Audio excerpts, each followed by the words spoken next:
नमस्कार दोस्तों, साहित्य ज्ञान क्लासेस में हार्दिक स्वागत है आपका। आज के सत्र में हम अध्ययन कर रहे हैं हिंदी साहित्य का इतिहास। यह PYQ सत्र है और इस सत्र में आदिकाल से संबंधित सभी प्रश्न जो पूर्व परीक्षाओं में आए हुए हैं, और ये सभी प्रश्न PYQ हैं जो LT grade, UPTCT, PGT, assistant professor, Chhattisgarh professor परीक्षा, प्रवक्ता भर्ती परीक्षा, GDC आदि सभी परीक्षाओं में आए हुए जो प्रश्न हैं उन सभी प्रश्नों का हम अध्ययन कर रहे हैं और इन प्रश्नों की व्याख्या भी साथ ही साथ हम अध्ययन करते जाएंगे, जिससे हमें अन्य प्रश्नों की भी हमारी तैयारी हो जाएगी। प्रश्न है, किस ग्रंथ में राधा कृष्ण के प्रेम का अनूठा वर्णन है? मृगावती, पद्मावत, पदावली, मधुमालती।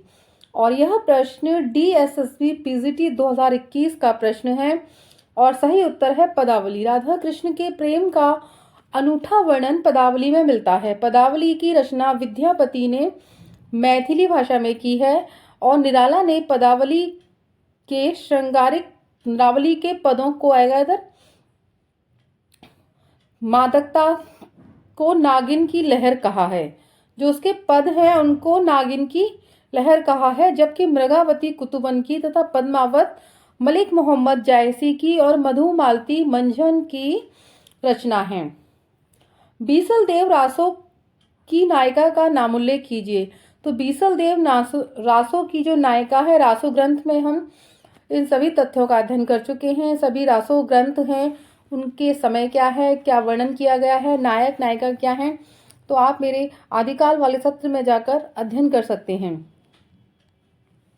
तो बीसल देव की जो नायिका है उसके बारे में पूछा गया है और यह प्रश्न UPSSC GDC परीक्षा 2021 का प्रश्न है और बीसल देव की नायिका है राजमती। बीसल देव रासो की नायिका राजमती है। यह नरपति नाल की रचना है। यह वीर गीत काव्य है। महत्वपूर्ण है, कैसा काव्य है? वीर गीत। जब इसकी कथा 4 खंडों में है। इसके प्रथम खंड में राजमती एवं बीसल देव का विवाह होता है। द्वितीय खंड में बीसल देव का राजमती से रूठकर उड़ीसा प्रस्थान करना। तृतीय खंड में राजमती का विरह वर्णन एवं चतुर्थ खंड में बीसल देव द्वारा राजमती को उसके पिता के घर से वापस लाने की कथा का वर्णन किया गया है। और पद्मावती मलिक मोहम्मद जायसी कृत पद्मावत की स्त्री पात्र है। चर्यापद के रचयिता कौन है? सरहपा, सवरपा, लुइपा, कुकुरिपा। और यह प्रश्न UPSSC GDC 2021 का ही प्रश्न है और चर्यापद के रचयिता हैं सवरपा। चर्यापद के रचयिता सवरपा हैं। चर्यापद एक प्रकार का गीत है जो सामान्यतः अनुष्ठानों के समय गाया जाता है। चर्यापद संध्या भाषा में दृष्टकूट पदों में लिखी गई है। बहुत ही महत्वपूर्ण है कि चर्यापद संध्या भाषा के दृष्टिकूट पदों में लिखी गई रचना है। यह प्रश्न भी कई बार परीक्षाओं में आता है कि दृष्टिकूट पदों में लिखी गई रचना कौन सी है, तो वह रचना चर्यापद है, जिनके दोहरे अर्थ होते हैं, जबकि दोहा कोश सरहपा द्वारा रचित ग्रंथ है। प्रश्न है, पियू चित्तौड़ न आव्यू जाऊं सावण पहली तीज, जो बाट विरहिणी खिण खिण अणवे खींच। संदेशो पिड़ साहिबा पाछो फिरेह न देह, पंछी घाल्या पिंजरे छूटन रो संदेह। उक्त पंक्तियां किस रचनाकार की हैं?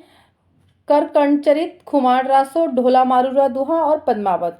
यह प्रश्न UPPSC GDC 2021 का प्रश्न है और सही उत्तर है इसका खुमार रासो।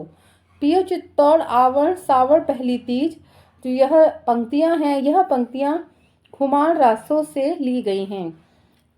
खुमार रासो प्रबंध काव्य के रचयिता दलपति विजय हैं। पद्मावत जायसी द्वारा रचित है और कण कण विरह कनकामर मुनि द्वारा ढोला मारूरा दुहा कल्लोल कवि द्वारा रचित ग्रंथ है। जयचंद्र प्रकाश के रचनाकार कौन है? यह प्रश्न GDC 2021 का ही प्रश्न है और जयचंद्र प्रकाश के रचनाकार भट्ट केदार हैं। जयचंद्र प्रकाश के रचनाकार भट्ट केदार हैं।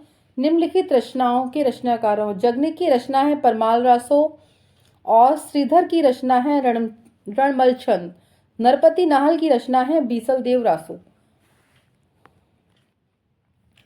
सिद्धों और योगियों की रचनाओं के संदर्भ में यह कथन किसका है कि उनकी रचनाओं का जीवन की स्वाभाविक सारणियों, अनुभूतियों और दशाओं से कोई संबंध नहीं है।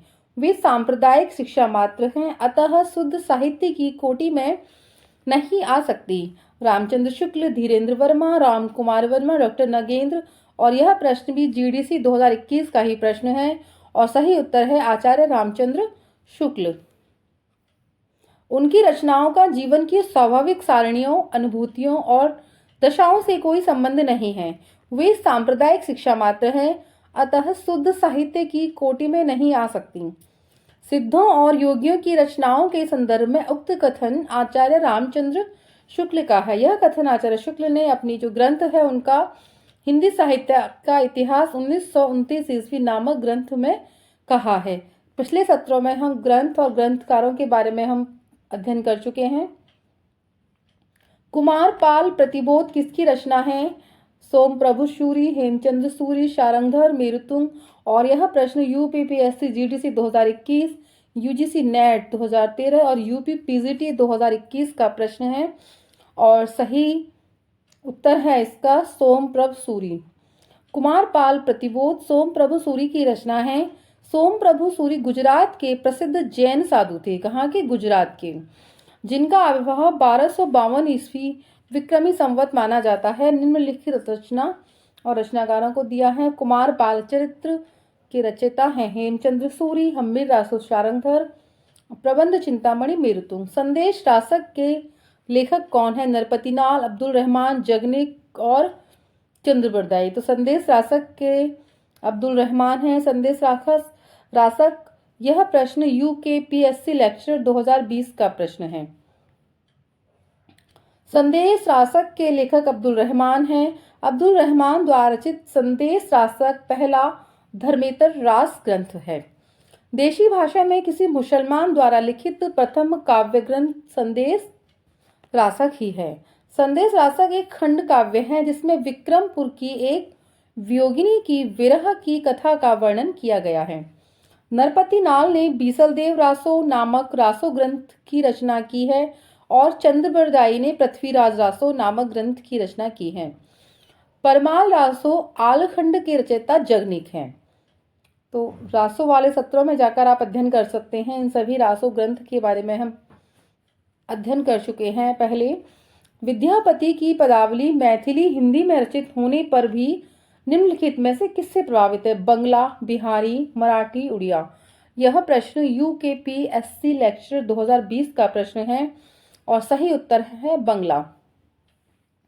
जो विद्यापति की रचना है पदावली, उसमें बंगला भाषा का प्रभाव है और बंगला से प्रभावित है। विद्यापति शैव संप्रदाय के कवि थे। महत्वपूर्ण है किस संप्रदाय में दीक्षित थे विद्यापति? शैव। भाषा की दृष्टि से विद्यापति के जो अन्य ग्रंथ हैं वो कौन कौन से हैं? शैव सर्वस्वसार संस्कृत की रचनाएं उनकी हैं। शैव सर्वस्वसार, गंगा वाक्यावली, भू परिक्रमा, दान वाक्यावली, विभागसार, लिखनावली, दुर्गा भक्ति तरंगिणी। तो यह सभी रचनाएं हैं संस्कृत भाषा में रचित हैं। अभट्ट की है कीर्तिलता और कीर्ति पताका। मैथिली में पदावली और गोरक्ष विजय। और कथन है बच्चन सिंह ने विद्यापति को जातीय कवि कहा है। अगर जातीय कवि कहीं पूछा जाता है तो बच्चन सिंह ने कहा है। हजारी प्रसाद द्विवेदी ने विद्यापति को श्रृंगार रस के सिद्ध वाक कवि कहा है और विद्यापति कृत कीर्तिलता की रचना भ्रंग भ्रंगी संवाद के रूप में हुई है। भला हुआ जो मारिया बहनी मारा कंतु, लज्जे तुम वह सिहू जय भग्गा घरु एंतु। ये प्रसिद्ध पंक्तियां इनमें से किस कवि की हैं? सारंगधर, सोम प्रभु सूरी, कणप्पा और हेमचंद। और जो भला हुआ जो मारिया ये हेमचंद की पंक्तियां हैं। और यह प्रश्न UKPSC lecture 2020 Chhattisgarh assistant professor 2014 का प्रश्न है और यह पंक्तियां रचनाकार हेमचंद्र हैं। आप यहीं से अंदाज लगा सकते हो, भला हुआ जो मारिया हेमचंद्र, बस इतना याद करना है आपको। हेमचंद्र गुजरात के राजा सोलंकी, राजा राज जयसिंह और उनके भतीजे कुमार पाल के दरबार में रहते थे। तो महत्वपूर्ण है, हेमचंद्र कहाँ रहते थे? जयसिंह और उनके भतीजे कुमार पाल के राज दरबार में। हेमचंद्र प्रसिद्ध जैनाचार्य थे और इनके व्याकरण ग्रंथ का नाम सिद्ध हेम शब्दानुशासन है। हेमचंद्र का यह व्याकरण सिद्ध हेम नाम से भी प्रसिद्ध हुआ है। सिद्ध हेम में संस्कृत, प्राकृत और अपभ्रंश तीनों का समावेश किया गया है। हेमचंद्र को प्राकृति का पाणिनि कहा जाता है। महत्वपूर्ण प्रश्न यहीं से बनता है कि प्राकृत का पाणिनि कौन है? वह हेमचंद्र हैं। कुमारपाल चरित्र, योग शास्त्र, प्राकृत व्याकरण, देशी नाममाला कोश तथा छंदोनुशासन हेमचंद्र की महत्वपूर्ण रचनाएं हैं। शारंगधर कृत शारंगधर पद्धति संस्कृत भाषा में लिखा गया एक पद्य कोश है। सोम प्रभु सूरी ने कुमारपाल प्रतिबोध नामक एक गद्य पद्यमय संस्कृत प्राकृत काव्य लिखा है। कणप्पा 84 सिद्धों में सर्वश्रेष्ठ विद्वान तथा सबसे बड़े कवि थे। कणप्पा के गुरु का नाम जालंधर पा था। ये बिहार के सोमपुरी नामक स्थान पर रहते थे। आदिकाल को चारण काल इनमें से किस इतिहास के लेखक ने कहा है? शिव सिंह सेंगर, मिश्रबंधु, रामकुमार वर्मा और डॉक्टर मोहन अवस्थी। यह प्रश्न यूकेपीएससी असिस्टेंट लेक्चर 2020 का प्रश्न है और सही उत्तर है रामकुमार वर्मा। आदिकाल को चारणकाल डॉक्टर रामकुमार वर्मा ने कहा है। डॉक्टर रामकुमार वर्मा ने हिंदी साहित्य का इतिहास, आलोचनात्मक इतिहास 1938 ईस्वी नामक इतिहास ग्रंथ लिखा है। डॉक्टर रामकुमार वर्मा ने आदिकाल को संधि एवं चारणकाल कहा है। डॉक्टर मोहन अवस्थी ने आदिकाल को आधार काल कहा है। मोहन अवस्थी ने आधार काल कहा है और सुमन राजे ने भी आधार काल कहा है। शिव सिंह सेंगर ने शिव सिंह सरोज 1883 ईस्वी नामक इतिहास ग्रंथ लिखा है। आदिकाल का नामकरण हम कई बार अध्ययन कर चुके हैं। इसका चारण काल कहा है ग्रियसन, आरंभिक काल मिश्रबंधु, बीजवपन काल महावीर प्रसाद द्विवेदी और वीरगाथा काल आचार्य शुक्ल, आदिकाल हजारी प्रसाद द्विवेदी, सिद्ध सामंत काल कहा है राहुल सांकृत्यायन जी ने। अमीर खुसरो हिंदी साहित्य के किस काल से संबंधित है? आधुनिक काल, रीतिकाल, आदिकाल और भक्तिकाल। यूकेपीएससी लेक्चर 2020 का यह प्रश्न है और अमीर खुसरो आदिकाल से संबंधित हैं। अमीर खुसरो का जो समय है वह 1253 से 1325 ईस्वी है। इसका जो वास्तविक नाम है अमीर खुसरो का वह क्या है? अबुल हसन था। अमीर खुसरो निजामुद्दीन औलिया के शिष्य थे। अमीर खुसरो को खड़ी बोली हिंदी का आदि कवि कहा जाता है। खुसरो ने दिल्ली के सिंहासन पर 11 राजाओं का आरोहण देखा था। यह भी महत्वपूर्ण प्रश्न है कि अमीर खुसरो ने दिल्ली के सिंहासन पर कितने राजाओं का आरोहण देखा था। डॉक्टर ईश्वरी प्रसाद ने अमीर खुसरो को महाकवि या कवियों में राजकुमार की संज्ञा दी है। विद्वानों ने अमीर खुसरो द्वारा रचित जो ग्रंथ हैं वह 100 बताए हैं, पर इनके कुछ ही ग्रंथ प्राप्त हैं। उसमें है खालिकबारी, पहेलियां, मुकरियां, दो सुखने, गजल आदि। दान वाक्यावली के रचनाकार कौन है? विद्यापति भूषण जयदेव पद्माकर। और यह प्रश्न 2020 में आया है और दान वाक्यावली के रचनाकार विद्यापति हैं। विद्यापति के गुरु का नाम पंडित हरिमिश्र तथा ये बिहार प्रांत के दरभंगा जिले के विप्सी नामक गांव में रहते थे। विद्यापति तिरहुत के राजा शिव सिंह और कीर्ति सिंह 2 राजा थे। उनके राज दरबारी कवि थे। कौन कौन? शिव सिंह के थे और कीर्ति सिंह के क्या थे? राज दरबारी कवि। विद्यापति द्वारा रचित दान वाक्यावली एक संस्कृत ग्रंथ है जिसमें इन्होंने राजा शिव सिंह की वीरता एवं उदारता का चित्रण किया है। विद्यापति के अन्य संस्कृत ग्रंथ हैं सैफ सर्वस्वसार और गंगा वाक्यावली। विद्यापति ने मैथिली भाषा में पदावली, गोरक्ष विजय नाटक की रचना की है। कीर्तिलता, कीर्ति पताका अवहट्ट भाषा में रचना है विद्यापति की। और डॉक्टर बच्चन सिंह ने विद्यापति को जातीय कवि कहा है। किसने कहा है? बच्चन सिंह ने विद्यापति को जातीय कवि कहा है। सूर्यकांत त्रिपाठी निराला ने विद्यापति के श्रृंगारिक पदों की मादकता को नागिन की लहर कहा है। विद्यापति शैव संप्रदाय के कवि हैं। राजा लक्ष्मण सेन के सभा कवि जयदेव ने 12 सर्गों में कोमलकांत पदावली में गीत गोविंद की रचना की है। पद्माकर रीतिकालीन कवि ने प्रबोध पचासा, गंगा लहरी, राम रसायन जैसे ग्रंथों की रचना की है। भूषण ने शिवराज भूषण, शिवाबावनी, छत्रसाल दशक जैसे प्रसिद्ध ग्रंथों की रचना की है और ये सभी ग्रंथ इनके वीर रस में लिखे गए हैं। विद्यापति को कृष्ण भक्तों की परंपरा में न समझना चाहिए, यह इनमें से किसका कथन है? यह यूकेपीएससी लेक्चर 2020 का ही प्रश्न है और सही उत्तर है आचार्य रामचंद्र शुक्ल कहते हैं कि विद्यापति को कृष्ण भक्तों की परंपरा में न समझना चाहिए। शुक्ल का जो कथन है वह है आध्यात्मिक रंग के चश्मे आजकल बहुत सस्ते हो गए हैं, उन्हें चढ़ाकर जैसे कुछ लोगों ने गीत गोविंद को आध्यात्मिक संकेत बताया है, वैसे ही विद्यापति के इन पदों को भी।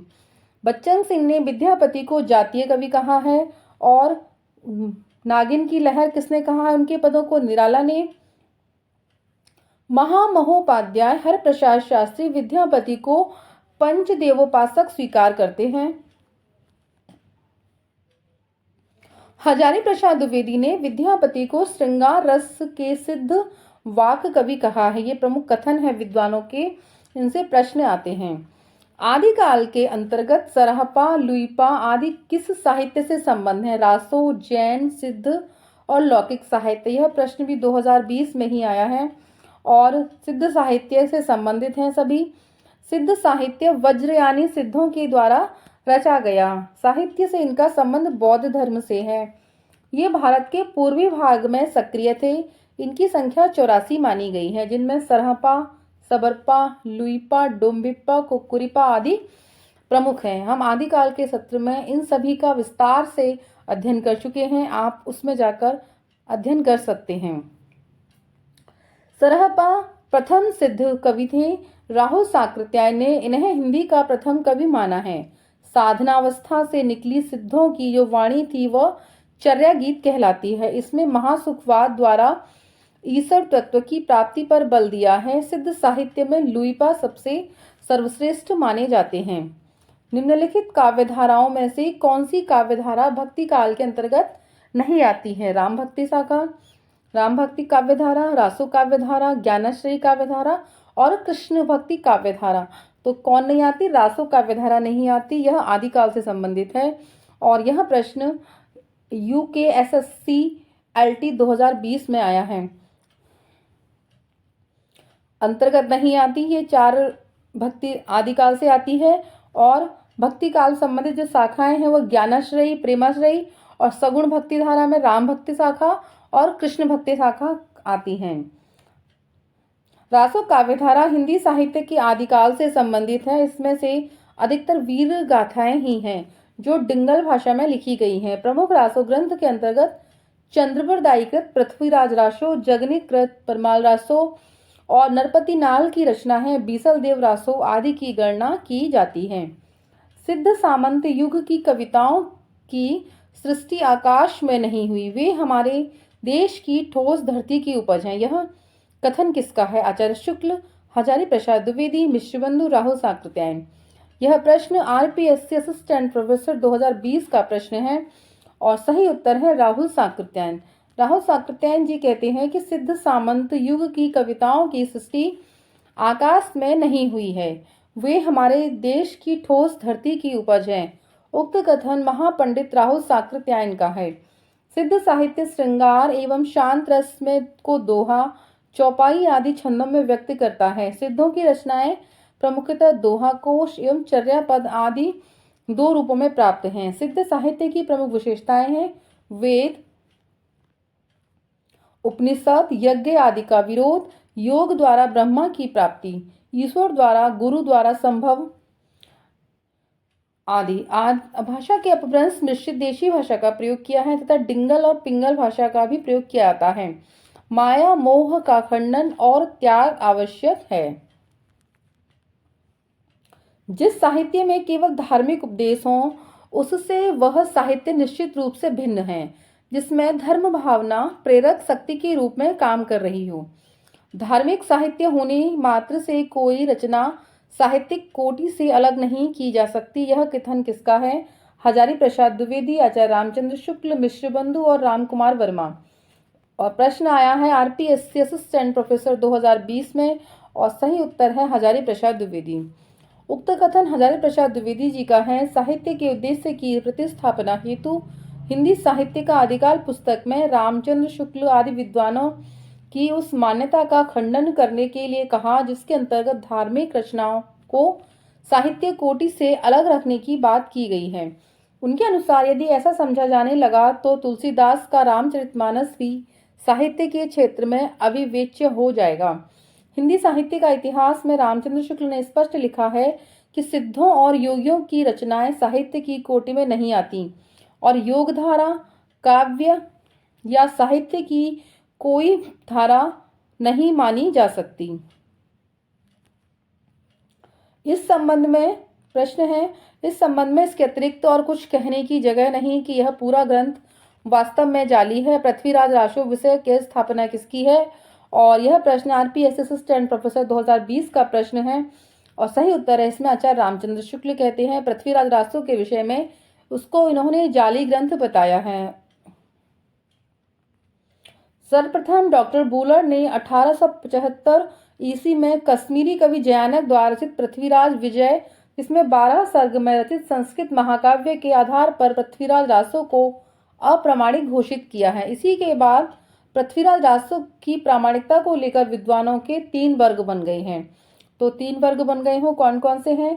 प्रामाणिक मानने वाले विद्वान कौन से हैं पृथ्वीराज रासो को? डॉक्टर बूलर, गौरी शंकर, हीराचंद्र ओझा, आचार्य शुक्ल, देवी प्रसाद, कविराज श्यामल दास। प्रामाणिक मानते हैं श्याम सुंदर दास, कर्नल टॉड, मिश्र बंधु, मोहनलाल विष्णुलाल पांड्या। और अर्ध प्रामाणिक मानने वाले विद्वान हैं आचार्य शुक्ल, हजारी प्रसाद द्विवेदी, डॉक्टर सुनीति कुमार चटर्जी, डॉक्टर दशरथ शर्मा। तो आज के सत्र में इतना ही। उम्मीद करती हूँ ये पीवाईक्यू के सत्र आपको अच्छे लगे होंगे। अच्छे लगे हैं तो लाइक कीजिए, चैनल को सब्सक्राइब कीजिए, शेयर कीजिए और कमेंट्स कीजिए। आगे के सत्र में जुड़े रहिए। धन्यवाद।